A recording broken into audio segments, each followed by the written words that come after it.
Day 5, a week into our round Britain tour of the finest menswear makers. I was ready for the rest and relaxation that only a mother can offer.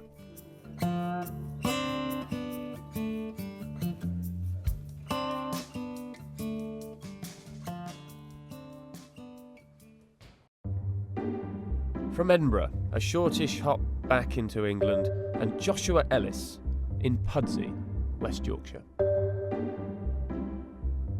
Joshua Ellis are justly proud that some of the greatest names in menswear and womenswear have their name behind them.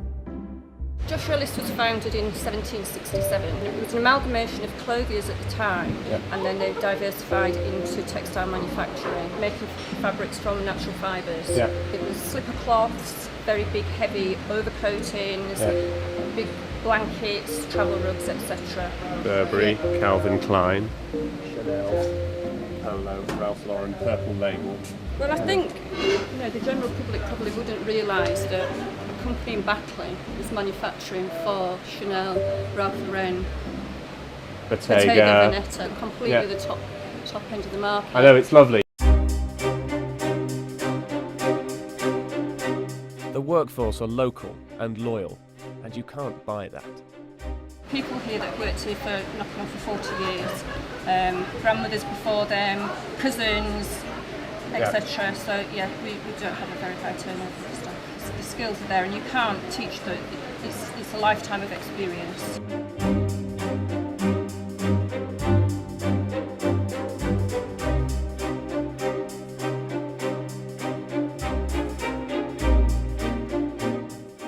Yorkshire and Lancashire were once infamously home to dark, satanic mills, a world away from these light and airy sheds.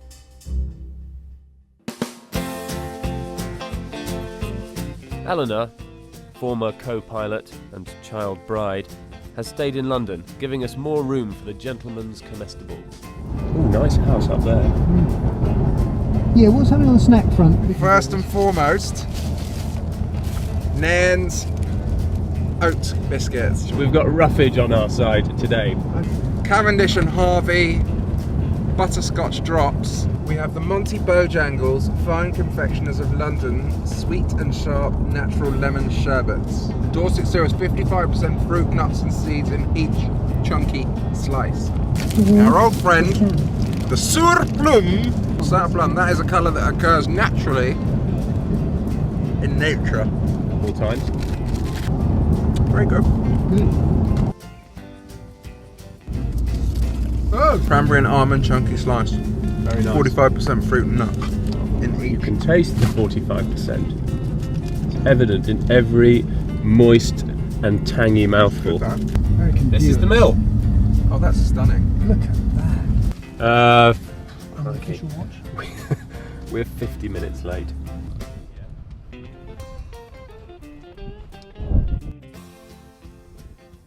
Derek, lovely to meet you. John Smedley of Derbyshire are a byword for old school, top quality knitwear, not just in Britain but beyond. Smedley men are enthusiasts. With my industrial earplugs in, I could hardly hear a word, but the hand signals spoke volumes.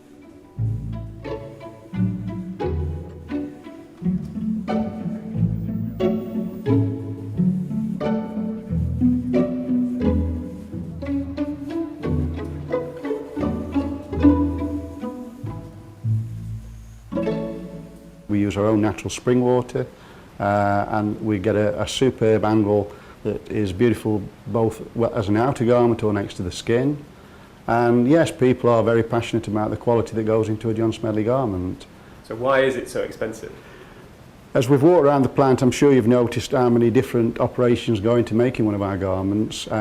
We start off by obviously knitting the basic panels, a back, front and 2 sleeves. A lot of work content involved in doing that. It then goes back to the scouring and dyeing and finishing. I mentioned that spring water that gives it its beautiful angle. But then when we get to the final makeup and we start putting the collars and trimmings onto a garment, a lot of hand care goes into these operations, and it's this work content and hand skill that creates the inevitable price that we've got. Yeah.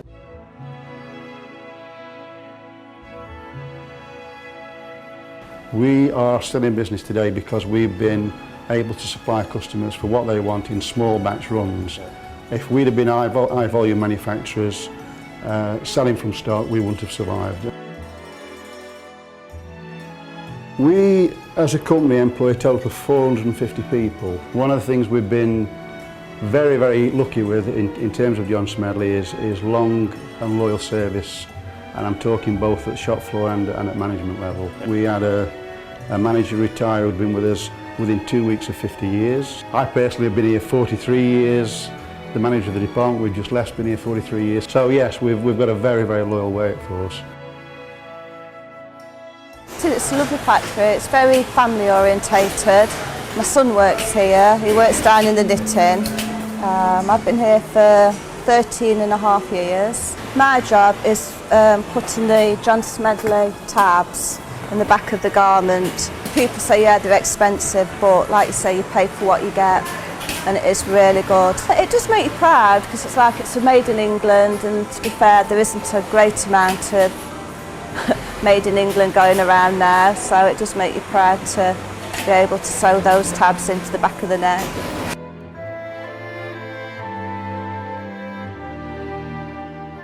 "1915 already.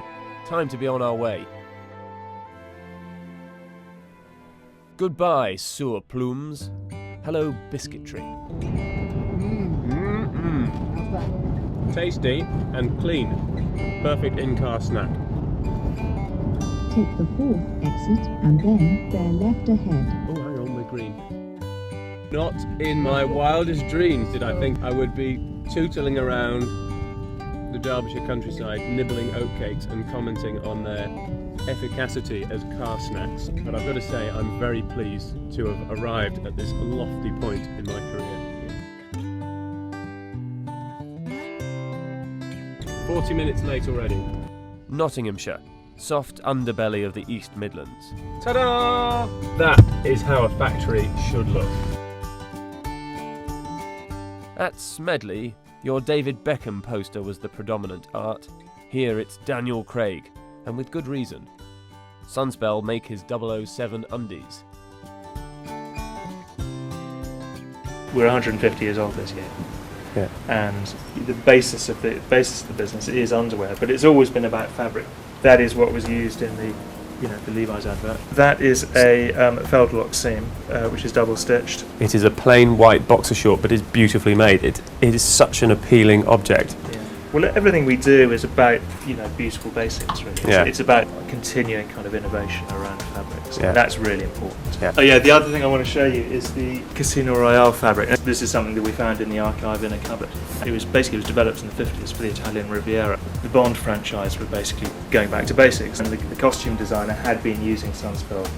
One thing led to another. We got in touch and we made Daniel Craig's t-shirts, polo shirts from our fabrics. It's been selling ever since. Brilliant. It feels cool. And it is. Yeah.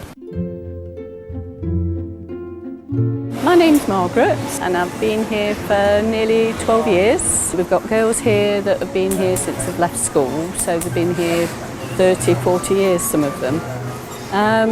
So it's quite a nice place to work for. Busy all the time. It's a very fine 100% cotton, so it makes quite an expensive garment, and it seems to wash and last for years.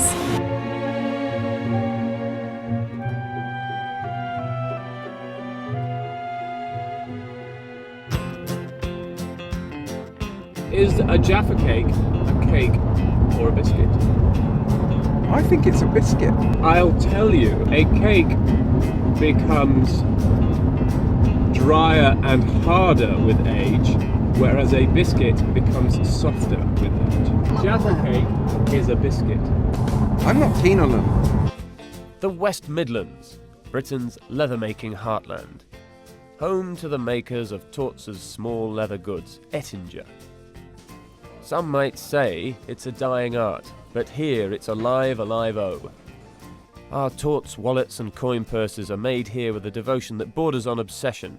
We get the leather out that we've got to use, get the relevant tools out for the relevant products, and then put them individually on here and individually cut them out. Yeah. This is Ettinger's colour. what piece is that? This goes on the inside of a billfold, Yeah. and it holds coins on that section. This is actually Bangladeshi raw material, but it's finished off in Northampton. So it's still hand finished and hand dyed in Northampton. Yeah. When I first came into the trade years ago, there was 60, 70, 80 leather makers in the town. And how many are left? You do well to count 7 or 8 now. Yeah.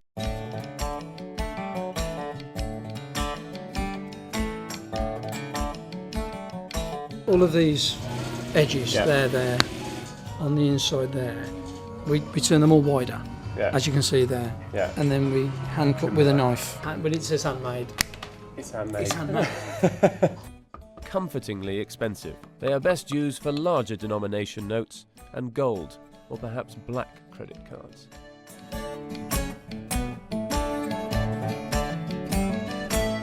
I mean, I came here in September 1981 to help out with the run-up till Christmas. And I guess I kind of liked it, and 29 years later I'm still here. Oh, no, where are you going? That one. Following the bloody sat nav. No, keep going. No, I can't work out. Wait, calm down. What's the secret of their success, given they're a tiny little company? They've lost loads of neighbours and they've clung on. I suspect it's the same as everybody else. They've always done one thing, they've stuck to it, and they haven't wasted thousands of pounds on marketing. They just have spent all their money trying to keep their product as good as possible.